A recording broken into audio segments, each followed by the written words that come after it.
5-3-2-9-4 అని చెప్పి ఇట్లా పదకేది రాసిండు. దీని గురించి ఒకటి చెప్పగలుగుతారా అన్నాడు. అంటే నేనేం చేసిన, మనకి ఏం తెలియదు కదా సార్, మరి ఏం తెలియదు అన్నట్టుగానే చేతులు కట్టుకున్నాం కదా, ఇవాళ చెప్తే రేపు అప్ప చెప్పాలన్నాడు. అన్నప్పుడు అందరు కొంతమంది గుర్తులో లేదా, నాకైతే గుర్తు. ఆ బోర్డు మీద రాసింది ఏ విధంగా చెప్పిండంటే, ఒక కావ్యం రూపంగా చెప్పిండు, ఒక పద్యం రూపంగా చెప్పిండి.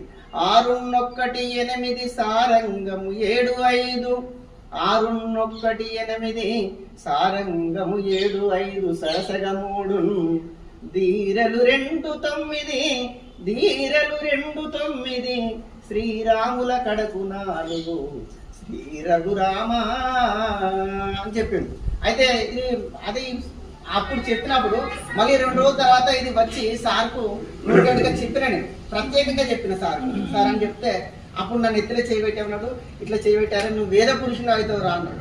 నాకు ఆ సార్ ఈ రోజున గుర్తుకొచ్చేది, ఎందుకంటే నేను వేద పురుషుడిని అయినా అంటే ఇతర కులంలో పుట్టి బ్రాహ్మణత్వం తీసుకొని అందరితో ఎదిరించి, చాలా చంద్రసేన కూడా అన్నాడు ఎన్నో రకాలుగా మమ్మల్ని ఎంతో ఎదిరిస్తే ఖచ్చితంగా వేదం పాటించాలని చెప్పి నేర్చుకొని ఇక్కడ ఉండి, నేను ఒక 10 మంది నా దగ్గర 10 మంది అన్నం తిన నా దగ్గరకు వచ్చిన 4 మంచి ఇల్లు కట్టుకుని మంచి జీతం కట్టుకుని నాకు అన్నం వెళ్తున్నారు. మీ అందరూ కూడా సర్వదా కృతజ్ఞుని.